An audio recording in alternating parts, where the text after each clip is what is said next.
Mister Ravi, पहले आप मेरा इंट्रोडक्शन सुन लीजिए। मैं विश्वजीत हूँ, एक सरकारी वकील। आपका केस मुझे सौंपा गया है।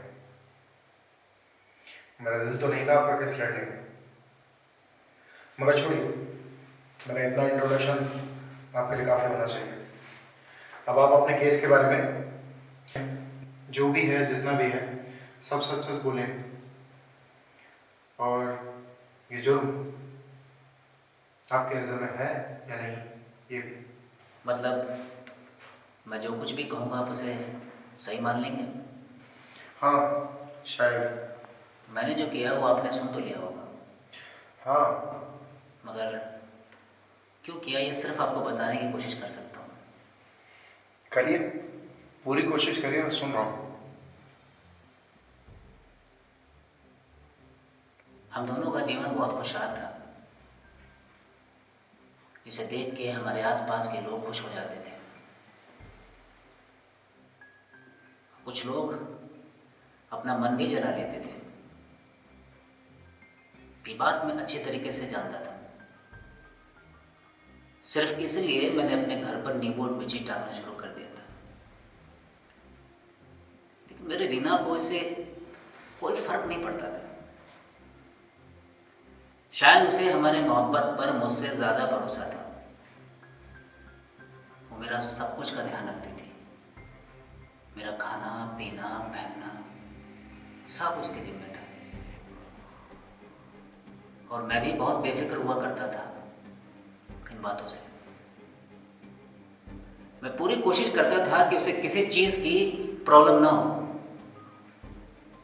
इतनी पाक साफ थी हमारी मोहब्बत, लोग इसके कस्में खाया करते थे।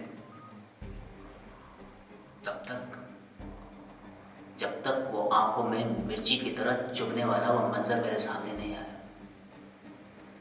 क्या? हर रोज की तरह मैं उसे गले लगाकर उसके माथे को चूमकर अपने काम की तरफ निकला।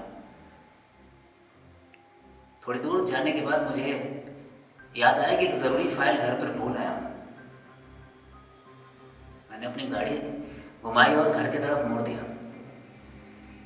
नीचे फ्लोर पे मुझे कोई दिखाई नहीं दिया। मुझे लगा रीना पास की दुकान पे कुछ सामान लेने गई होगी। मैं ऊपर अपने बेडरूम की तरफ बढ़ा जहाँ फाइलें रखी थी।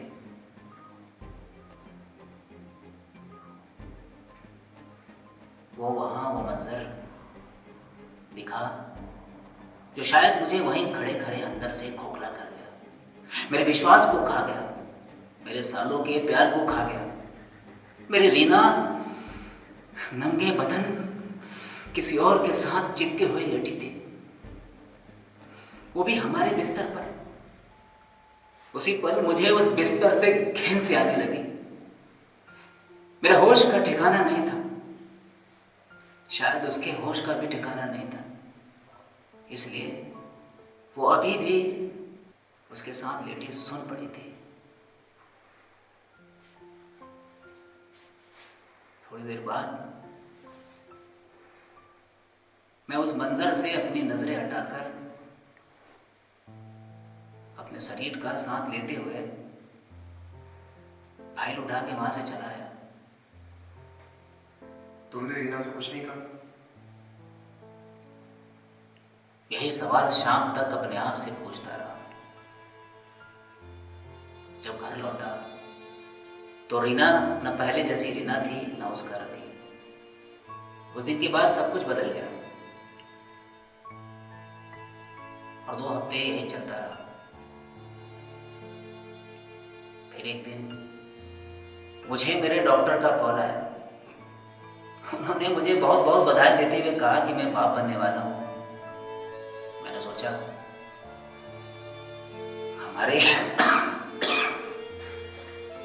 हमारे ये मरे हुए शरीर में फिर से जान आ जाएगी।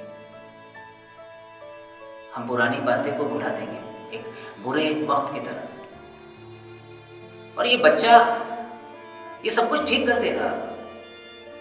हम पहले की तरह फिर से जीने लगेंगे। दिमाग में एक ख्याल आया। मैंने अपने डॉक्टर से कंसीविंग डेट पूछी। उन्होंने कहा पिछले हफ्ते।